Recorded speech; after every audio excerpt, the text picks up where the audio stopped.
Terdakwa kasus penganiayaan berat Mario Dandi membacakan pledoi atau pembelaan atas tuntutan jaksa penuntut umum 12 tahun penjara serta restitusi 120 miliar rupiah. Pledoi dipenuhi penyesalan dan juga permohonan maaf, terutama bagi korban David Ozora. Lalu bagaimana tanggapan dari pihak David?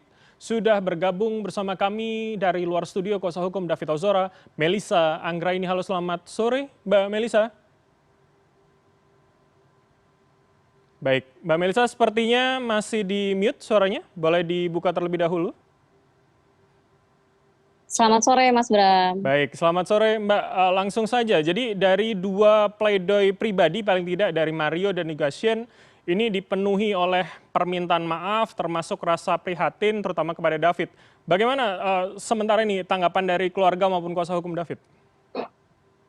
Iya, kami juga sudah mendengarkan ya dari terdakwa Mario Dendi dan terdakwa Shane Lucas terkait dengan pledoi pribadinya. Memang dia menyampaikan dengan penuh penyesalan pada hari ini, namun kami tentu melihat secara utuh dalam proses persidangan dari awal dimulai sampai kemarin pada sebelum tuntutan, bagaimana perilaku dan bagaimana sikap serta bagaimana mereka mengungkap seterang-terangnya peristiwa dan fakta-fakta di dalam persidangan, sehingga kami melihat jika hari ini memang terlihat ada penyesalan, kami tidak melihat itu sebelum-sebelumnya, sehingga kami patut mempertanyakan apakah ini memang dari hati nuraninya ataukah memang ini yang sedang dia butuhkan. Oke. Bahwa penyesalan itu ternyata adalah hal yang meringankan, dan kita ketahui pada saat tuntutan kemarin Mario Dendi sama sekali tidak dapat hal yang meringankan apapun dari tuntutan jaksa penuntut umum.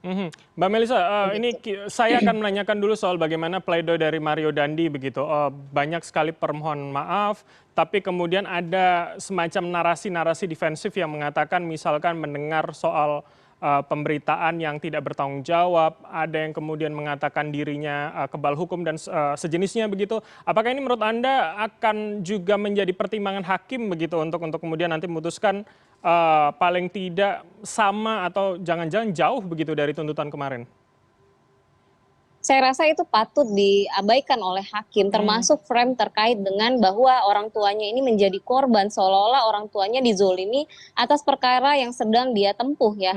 Karena kami melihat sebenarnya itu logikanya terbalik ya Mas ya, bahwa orang tuanya menjadi pesakitan dan diduga melakukan TPPU dan lain sebagainya. Hari ini itu justru bukan karena adanya perbuatan ini, tetapi perbuatan penganiayaan karakternya Mario Dendi yang mengakibatkan kerugian sedemikian besar dan sakitnya terhadap korban, itu bagian dari apa yang dilakukan, karakter yang ditanam oleh keluarga atau orang tuanya sendiri.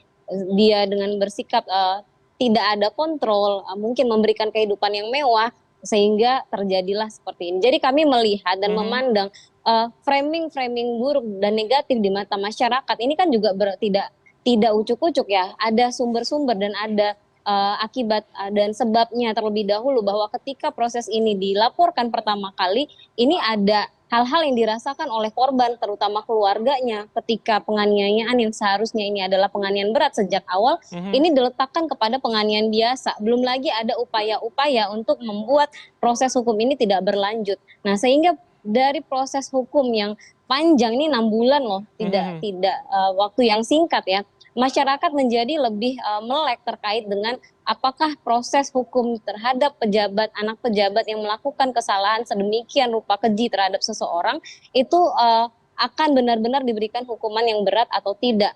Proses hukum yang tidak sederhana ini berdarah-darah Mas. Gitu. Oke, Mbak Melisa, saya masih ingin fokus pada Mario Dandi. Saya ingin minta tanggapan Anda. Ketika tadi soal restitusi juga disebutkan, ini kemudian pihak Mario mengatakan siap bertanggung jawab meski dengan kondisi dan juga keadaan yang saat ini. Artinya apakah kemudian pihak keluarga mendukung ketika restitusi tidak bisa dibayar maka diganti dengan 7 tahun penjara yang itu artinya secara kumulatif begitu akan 19 tahun begitu sesuai dengan tuntutan JPU kemarin?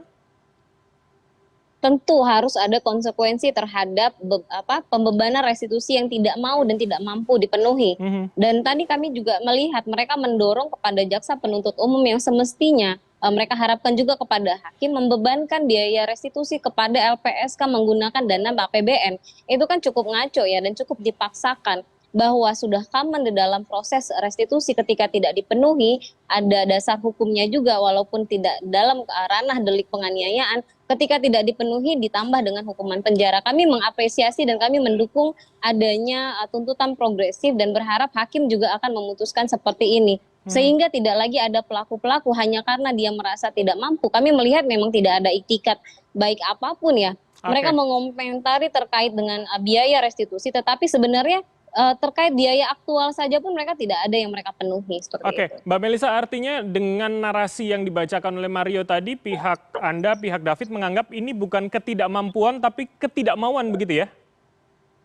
Iya, ketidakmampuan dan ketidakmauan itu sudah jadi sumir. Mhm. Karena ketika sudah 1 minggu hakim memberikan kesempatan untuk adanya pihak ketiga mengambil tanggung jawab membayar restitusi sebagai pertanggungjawaban moral si pelaku. Karena mereka dari awal kan selalu bilang kami ingin bertanggung jawab tapi tidak diterima.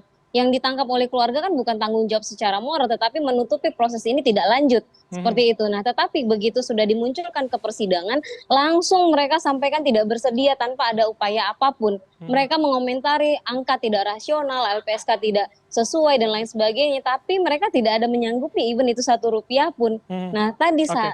si Mario Dendi menyampaikan menyanggupi, tetapi juga seperti tidak benar-benar secara fakta nanti dia akan memenuhi karena dia bilang saya belum bekerja, tidak punya penghasilan, tidak punya apa-apa. Ya, kita sudah tangkap maksudnya ini ingin melepaskan tanggung jawab kepada pihak lain yaitu LPSK. Baik, Gitu. baik. Oke, bukan kemudian siap menerima pengganti restitusi, tapi mengalihkan begitu ya, pihak Anda melihatnya. Oke, Iya. saya ingin fokus pada kemudian pledoi pribadi dari Shane Lucas yang mengatakan bahwa dirinya ternyata juga korban. Disebut dalam pembelaannya, dia tidak mengetahui maksud, dia tidak mengetahui peran ketika pertemuan oleh Mario dan juga David dan anak AG begitu. Logika ini bisa diterimakah oleh pihak David? Iya, tentu tidak dapat diterima sama sekali ya. Dalam Mhm. proses persidangan sudah terbuka sejelas-jelasnya bahwa ketika diajak oleh Mario Din disebutkan bahwa ia ingin memukul David Ozora. Kemudian di perjalanan juga dijelaskan kenapa ia ingin memukul, ada pelecehan dan lain sebagainya. Dia sangat punya pilihan untuk melanjutkan atau tidak melanjutkan. Dan besar keyakinan kami kalau tidak ada Shane Lucas di sana dengan peran memvideokan proses penganiayaan itu mungkin tidak akan separah ini.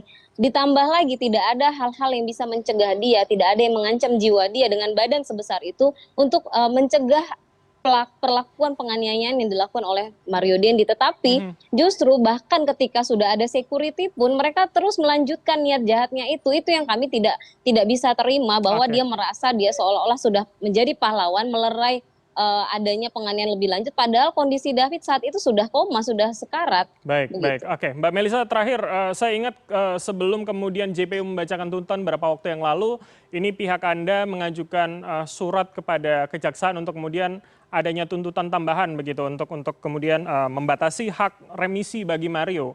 Ketika hari ini sudah pada proses pembacaan pledoi dari terdakwa, apakah narasi ini masih akan dilakukan, masih akan didesak begitu nanti hingga putusan hakim oleh pihak Anda?